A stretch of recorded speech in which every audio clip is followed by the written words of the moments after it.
Hello everyone, welcome to my channel. My name is Khushpreet Kaur and आज मैं आप लोगों को पढ़ाऊंगी क्लास 12th का चैप्टर नंबर 1 पॉलिटिकल साइंस का एंड ऑफ बाइपोलैरिटी।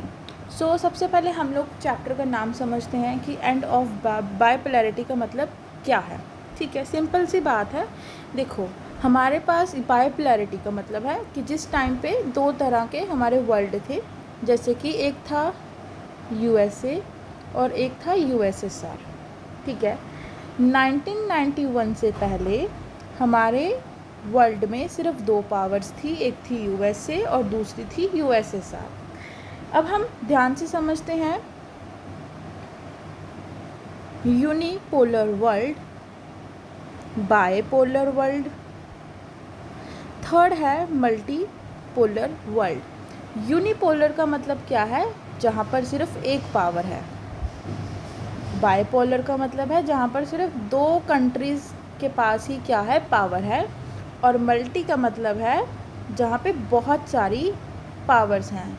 जैसे कि आज के टाइम पे हमारा इंडिया भी पावरफुल है, चाइना, रशिया, जापान एट्सेट्रा। ज़्यादातर हर कंट्री के पास कुछ ना कुछ पावर है। तो ये बात करता है कि एंड ऑफ बाइपोलैरिटी। बाइपोलैरिटी मतलब कि दो कंट्रीज़। अब ये दो कंट्रीज़ की जो ये पावर थी, ये कब ख़त्म हो जाती है, वही हम बात करें ना, एंड हो रहा है। तो यहाँ पे क्या होता है कि यूएसएसआर हो जाता है ख़त्म 1991 में। ठीक है, 1991 में यूएसएसआर हो जाता है बिल्कुल ख़त्म। अब हम उसी के बारे में पढ़ेंगे। बेसिकली हम लोग इसके अंदर पढ़ेंगे कि यूएसएसआर जो है, यूएसएसआर में क्या सिस्टम था, क्यों यूएसएसआर ख़त्म हो गया, डिसइंटीग्रेट हो गया, एंड यूएसए में क्या सिस्टम था एंड वो कैसे डिसइंटीग्रेट हो गया। ठीक है, अब हम स्टार्ट करते हैं। फर्स्ट टॉपिक है फॉर्मेशन ऑफ सोवियत यूनियन। अभी सोवियत यूनियन की बात कर रहा है। सोवियत यूनियन का मतलब क्या है?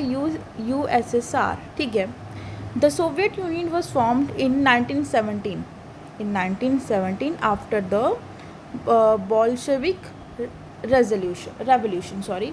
तो यहाँ पे क्या है, सोवियत यूनियन हमारा फॉर्म होता है 1917 के अंदर। The Soviet union is called USSR. USSR की फुल फॉर्म पूछी जाती है union of a Soviet socialist republics.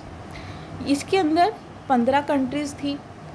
15 countries का मतलब क्या है? 15 कंट्रीज़ का मतलब है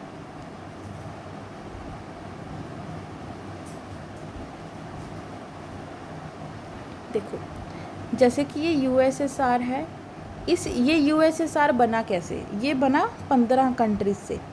15 कंट्रीज़, मान लो कि ये ए कंट्री, ये बी कंट्री, ये सी कंट्री, डी कंट्री, ये सारी क्या करती है, अपनी पावर दे देती है यूएसएसआर को कि ये लो भाई, हमारी कंट्री अब आपके हाथ में है, आप अब इसे अच्छे से अपनी तरफ से आपको जैसे सही लगे आप वैसे इसको कंट्रोल करो। ठीक है, तो 15 कंट्रीज़ मिलके बनाती हैं USSR. The Soviet Union was created to secure the interest of the poor. Basically जो यूएसएसआर है वो क्या करता है, वो बेसिकली बात करता है गरीब लोगों के बारे में। अब हम ये पूरा सिस्टम पढ़ेंगे कि यहाँ पे इन्होंने गरीब लोगों की बात की है। बेसिकली हमने पढ़ा था ना कि प्राइवेट सेक्टर और पब्लिक सेक्टर, वही कि यूएसएसआर के अंदर क्या था, हमारा पब्लिक सेक्टर था। ठीक है, it was establish according to the socialism and communist ideology. वही जैसा कि मैंने बताया कि पब्लिक सेक्टर क्या होता है, जिसमें गवर्नमेंट हर एक चीज़ को कंट्रोल करती है, और यहाँ पे जो एक प्राइवेट इंडिविजुअल है वो तो है ही नहीं। यहाँ पे हर एक चीज़ किसके हाथ में है? गवर्नमेंट के हाथ में है। तो ये तो हमें पता लगा, ये हमने पढ़ा फॉर्मेशन के बारे में। What is a Soviet system? Soviet system क्या है? वही यूएसएसआर। यूएसएसआर कब फॉर्म हुआ, कब ये बना? सोशलिस्ट रेवोल्यूशन ऑफ 1917 के बाद। रशिया में ये रेवोल्यूशन हुआ था 1917 के बाद, ये हमारा यूएसएसआर बना। बट एक बात याद रखना हमेशा कि जो रशिया है, रशिया हमेशा से ही डोमिनेंट है यूएसएसआर के ऊपर। ख़त्म होने के बाद भी और ख़त्म होने से पहले भी, मतलब कि यूएसएसआर ख़त्म होने के बाद भी रशिया ही डोमिनेंट है और ख़त्म होने से पहले भी रशिया ही डोमिनेंट था यूएसएसआर के ऊपर। इसका क्या मेन एम है? इस्टेब्लिश करना इक्वालिटी को। क्या इस्टेब्लिश करना? इक्वालिटी को इस्टेब्लिश करना। In which a society based on equality was created by ending capitalism and private property. ये किस चीज़ को एंड करते हैं? ये एंड करते हैं कैपिटलिज्म को, प्राइवेट सिस्टम को। ये बोलते हैं कि नहीं, प्राइवेट सिस्टम तो होना ही नहीं चाहिए, कि प्राइवेट सिस्टम को क्या करो, ख़त्म कर दो।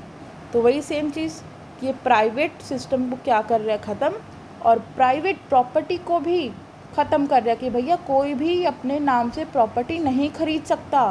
तो इन्होंने ये सारी चीज़ें क्या कर दी, मना कर दी। ठीक है। इन अदर वर्ड्स में ये क्या बताता है कि जो सोवियत यूनियन है वो खुद का ही डेवलपमेंट करता है, मतलब खुद का डेवलपमेंट करता है और खुद से करता है। तो बेसिकली वो डेवलपमेंट कर रहा है, कैसे डेवलपमेंट कर रहा है? खुद से डेवलपमेंट कर रहा है अपना, और अपना ही डेवलपमेंट कर रहा है। अब क्या इकोनॉमिक फीचर्स हैं, ये हमारे पास क्वेश्चन आ सकता है। तो ये आप लोगों को पता होना चाहिए कि इकोनॉमिक फीचर्स क्या हैं हमारे सोवियत सिस्टम के। The Soviet system was based on a socialism के ऊपर बेस्ड है। इकोनॉमिक डिसीजंस लिए जाते हैं गवर्नमेंट के द्वारा लिए जाते हैं, लेकिन जो लोगों के जो विचार है, लोगों का जो माइंड है कि लोग क्या चाहते हैं, उसके बेसिस पे भी ये डिसीजंस देते हैं। The Soviet system has a planned economy. Basically जो यूएसएसआर है उसके पास एक प्रॉपर प्लान है कि हमें हमारी इकोनॉमी को कैसे चलाना है, उसके पास एक प्रॉपर प्लान है। समझ गए? यहाँ पे मिनिमम स्टैंडर्ड ऑफ लिविंग लोगों को दिया जाता है। लोगों को जो बेसिक फैसिलिटीज़ होती हैं ना, बेसिक फैसिलिटीज़, खाना, कपड़ा, घर रहने के लिए, जॉब भी दी जाती है। बेसिकली यहाँ पे क्या होता है, यहाँ पे ये क्या कर रहे हैं, हर एक चीज़ प्रोवाइड कर रहे हैं।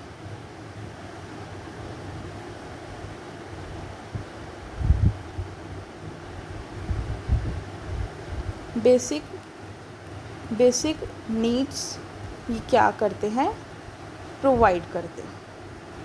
क्लियर है इतना? उसके बाद अनएम्प्लॉयमेंट यहाँ पे क्या है, बिल्कुल भी बेसिकली अनएम्प्लॉयमेंट नहीं है। ये हर एक इंसान को क्या करते हैं, जॉब देते हैं। जॉब देते हैं तो इसका मतलब क्या है, जॉब देते हैं तो इसका मतलब यही है कि ये क्या कर रहे हैं, यहाँ पे एम्प्लॉयमेंट लेवल बहुत ज़्यादा है। ठीक है। State ownership was dominant form of ownership. यहाँ पे लोगों के पास, जैसा कि मैंने बोला कि लोगों के पास राइट नहीं है ओनरशिप प्रॉपर्टी का। यहाँ पे हर एक चीज़ कौन देखता है, यहाँ पे हर एक चीज़ देखती है स्टेट। क्लियर? यहाँ पे स्टेट कंट्रोल करती है लैंड को और प्रोडक्टिव एसेट्स को। प्रोडक्टिव एसेट्स का मतलब क्या है, जैसे कि हो गया फैक्ट्री, ठीक है, हमारी कंपनीज हो गई, एग्रीकल्चरल सेक्टर हो गया, जिससे उसे मतलब क्या बोलते हैं, जो एसेट आप लोग समझते हो ना, जैसे कि बड़ी बड़ी मशीन्स हो गई, मतलब जिससे उसको पैसा आ रहा है और वो अपनी कंट्री चला रहा है, वो सारी चीज़ें। Consumer industry was very advance. जो कंज्यूमर इंडस्ट्री थी, बेसिकली यहाँ पे इन्होंने एक बहुत इंपॉर्टेंट पॉइंट बोला है। इंपॉर्टेंट पॉइंट क्या है, ये आ सकता है एमसीक्यूज़ में। ये बोलता है कि ये जो कंट्री है यूएसएसआर है, ये पिन से लेके कार तक हर एक चीज़ खुद बनाता है। पिन से लेके कार तक हर एक चीज़ खुद बनाता है। ये कोई भी चीज़ इंपोर्ट नहीं कराता। क्लियर? और इसके पास बहुत सारे एनर्जी रिसोर्सेज हैं, जैसे कि minerals, oil, iron, steel etcetera. Clear है? ये हमारे थे इकोनॉमिक फीचर्स। और ये जो नोट्स आप लोगों को शो हो रहे हैं स्क्रीन पे, इसके जो बेसिकली जो फ़ोटोज़ हैं या पीडीएफ है, वो आपको मेरे इंस्टाग्राम पे मिल जाएगी, एंड आप मेरे को इंस्टाग्राम पे फॉलो कर सकते हो। सो अब हम लोग पढ़ते हैं पॉलिटिकल फ़ीचर्स। अभी पॉलिटिकल फ़ीचर्स क्या है, बेसिकली ध्यान रखना, पॉलिटिकल ये बात कर रहा है हमारी गवर्नमेंट की, ये हमारी गवर्नमेंट की बात कर रहा है। और यहाँ पे था वन पार्टी सिस्टम। क्लियर? यहाँ पे क्या था, वन पार्टी सिस्टम था, एक ही पार्टी रूल कर रही है। ये अपोज थे कैपिटलिज्म के, प्राइवेट ओनरशिप के, फ्री ट्रेड के, ये बिल्कुल खिलाफ थे। कोई फ्रीडम नहीं दी जाती थी दूसरी पॉलिटिकल पार्टीज़ को। क्लियर है इतना। हिस्ट्री क्या है सोवियत यूनियन की वो समझते हैं। हिस्ट्री बेसिकली ये एक बेसिकली हिस्ट्री 1924 से 53, यहाँ पे क्या होता है, he lead the Soviet Union from 1924 to 1953 and he played a very important role in the development of Soviet Union. Joseph जो है ये 1924 से लेके 1953 तक MCQ बन सकता है, ठीक है। तो 1924 से 53 तक ये बहुत ही ज़्यादा इम्पॉर्टेंट रोल प्ले करता है और बहुत ही ज़्यादा अच्छे से ये डेवलपमेंट करता है हमारे USSR का। इसने क्या क्या काम किए थे, इसने प्रमोट किया था इंडस्ट्रीज़ को, सेकेंड वर्ल्ड वॉर में ये जीत गया था, एंड इसने फार्मिंग में भी बहुत ज़्यादा फोर्स किया कि हमें फार्मिंग ज़्यादा से ज़्यादा करनी चाहिए। Soviet union and cold war, basically अब हम यहाँ पे यही डिस्कस करते हैं कि जो USSR है और USA है, इनके बीच में चल रही थी कोल्ड वॉर। ये अपनी अपनी पावर्स दिखा रहे थे। कोल्ड वॉर ये एक दूसरे पे बॉम्ब नहीं फेंक रहे थे, कुछ नहीं कर रहे थे, ये दिखा रहे थे अपने हथियार, मतलब कि ज़्यादा से ज़्यादा खर्चा किसके ऊपर कर रहे थे, न्यूक्लियर वेपन्स के ऊपर, ठीक है। तो ये इसमें हम पढ़ रहे हैं कोल्ड वॉर के बारे में। At the end world war 2 1945 में 2 सुपर पावर्स थी जो पूरे वर्ल्ड में एमर्ज हुई। First America, second USSR Soviet union. बहुत मतलब ऐसा नहीं है कि बाकी कंट्रीज़ के पास पावर नहीं थी, बट सबसे ज़्यादा पावर इनके पास थी। जो एरा है कोल्ड वॉर का वो स्टार्ट हो जाता है इन दोनों से ही। Both the super power started trying to prove themselves better than other superior powers. ये दोनों क्या करते हैं, ये दोनों कोशिश करते हैं कि हम लोग ज़्यादा सुपीरियर है, तो एक दूसरे को ये दिखावा करना स्टार्ट कर देते हैं, ठीक है। अब हम आगे बात करते हैं,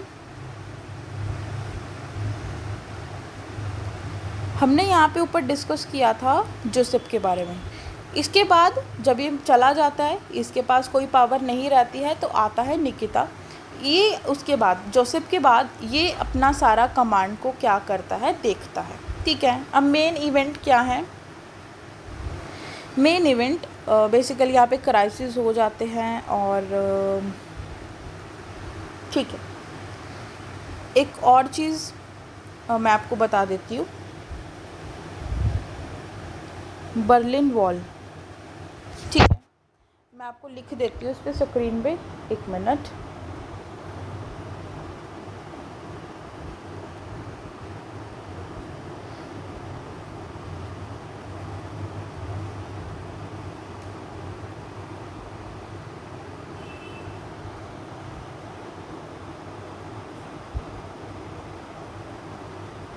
एक ये जो बर्लिन वॉल है वो मैं टॉपिक इसमें ऐड करना भूल गई हूँ, ठीक है। तो मैं आपको अभी बता देती हूँ कि जो बर्लिन वॉल है वो क्या चीज़ है, ठीक है,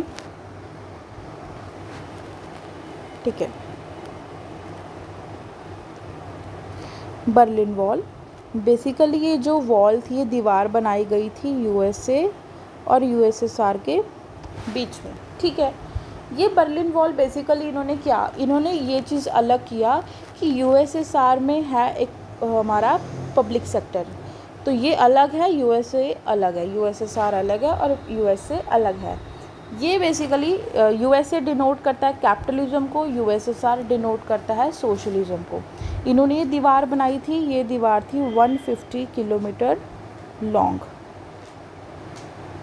ठीक है। एंड उसके बाद ये इस दीवार को तोड़ देते हैं। बेसिकली ये 28 ईयर्स तक बनी रहती है। 28 ईयर्स के बाद इसको 9 नवंबर 1989 को इसको क्या कर दिया जाता है, तोड़ दिया जाता है, ठीक है। एंड इसको बनाया जाता है, एंड इसको कब बनाया जाता है, 1961 में, याद रखना, ठीक है। तो ये बहुत ही ज़्यादा इम्पॉर्टेंट टॉपिक है, तो ये याद रखना, ठीक है। अब हम बात करते हैं affect of cold war on Soviet union. अब इस कोल्ड वॉर का क्या अफेक्ट पड़ा, क्या अफेक्ट पड़ता है इसका, अब हम देखते हैं हाई एक्सपेंडिचर। हाई एक्सपेंडिचर उन्होंने क्या करना स्टार्ट किया, जैसे मैंने आप लोगों को बताया था कि वेपन्स पे उन्होंने खर्चा करना स्टार्ट कर दिया। वेस्टर्न कंट्रीज़, जैसे कि जो वेस्टर्न कंट्रीज़ है उन पे इन्होंने ज़्यादा ध्यान नहीं दिया, बेसिकली खुद पे ही ध्यान देने लगे, आपस में लड़ाई करने लगे। एंड वेस्टर्न कंट्रीज़ पे इन्होंने फोकस नहीं किया कि पूरे वर्ल्ड में क्या चल रहा है क्या नहीं चल रहा है। इनकी इकॉनमी बहुत ज़्यादा गिर गई, ग्रोथ बहुत ज़्यादा कम हो गई। एंड इन्होंने दूसरी चीज़ों पे जो प्रॉब्लम्स थी, दूसरी प्रॉब्लम्स पे इन्होंने ज़्यादा ध्यान नहीं दिया, ये सिर्फ न्यूक्लियर वेपन्स पे ही लगे रहे, एक दूसरे को अपनी पावर दिखाने। ये हम बात कर रहे हैं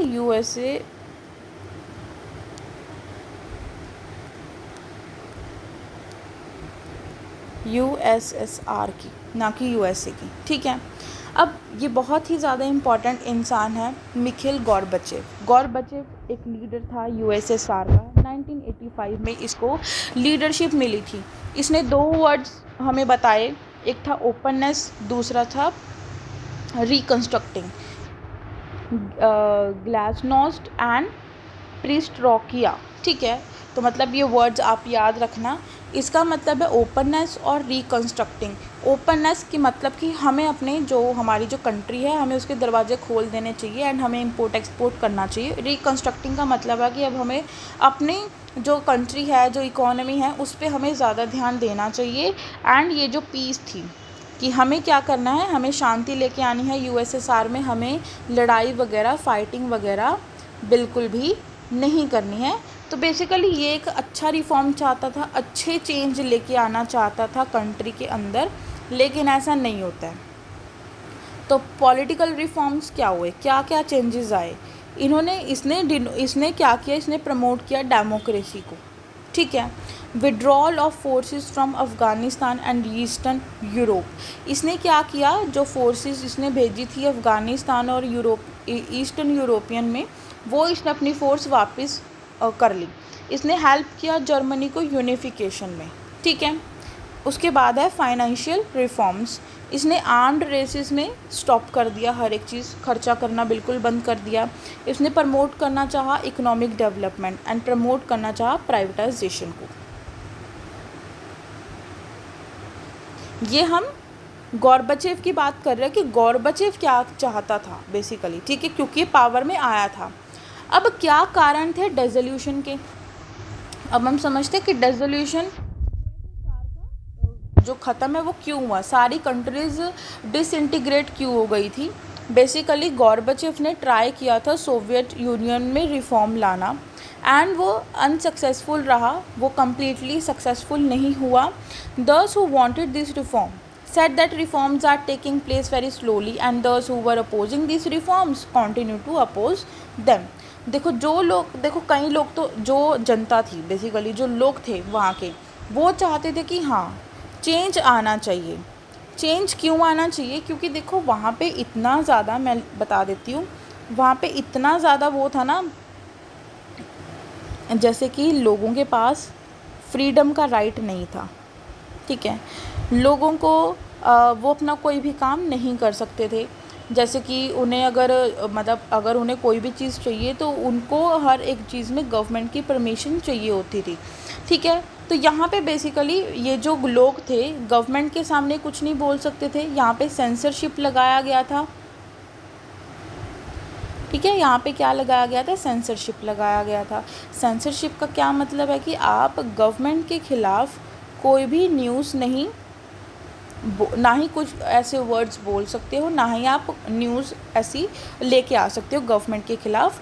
और ये जो लोग थे इन्होंने क्या किया, इन्होंने कार्टून्स बनाकर अपनी जो प्रॉब्लम्स हैं उसको एक्सप्लेन करना चाहा। कार्टून्स बनाकर ही अपनी सारी प्रॉब्लम्स को क्या करते थे, बताते थे। गोर्बाचेव को कहीं से भी सपोर्ट नहीं मिला, क्योंकि जो बाकी पार्टी के लोग थे वो ये नहीं चाहते थे। वो चाहते थे कि हम ज़्यादा डोमिनेंट रहें, लोगों को फ्रीडम ना दिया जाए, ना बोलने का, ना कहीं जाने का, कोई लोगों को राइट ना दिया जाए। इन 1989 बर्लिन वॉल गिरा दी गई, जैसे कि मैंने बताया, और यहाँ पे सोवियत यूनियन ख़त्म हो गया। 1991 में सोवियत यूनियन ने कम्प्लीटली डिसइंटीग्रेट कर लिया। धीरे धीरे करके सारी ही कंट्रीज़ क्या हो गई थी, डिसइंटीग्रेट हो गई थी। इतना क्लियर है। आज के लेक्चर में हम लोग इतना ही पढ़ेंगे बेसिकली। इसके बाद हम लोग स्टार्ट करेंगे कि क्या रीजंस थे ख़त्म होने के, क्या कॉन्सिक्वेंसेस, शॉक थेरेपी क्या थी। तो इस चैप्टर के ख़त्म होने के बाद आपको MCQs मिल जाएंगे, PYQs मिल जाएंगे। तो आप लोग मेरे यूट्यूब के चैनल पे ऐसे ही बने रहें। And thank you so much, bye bye.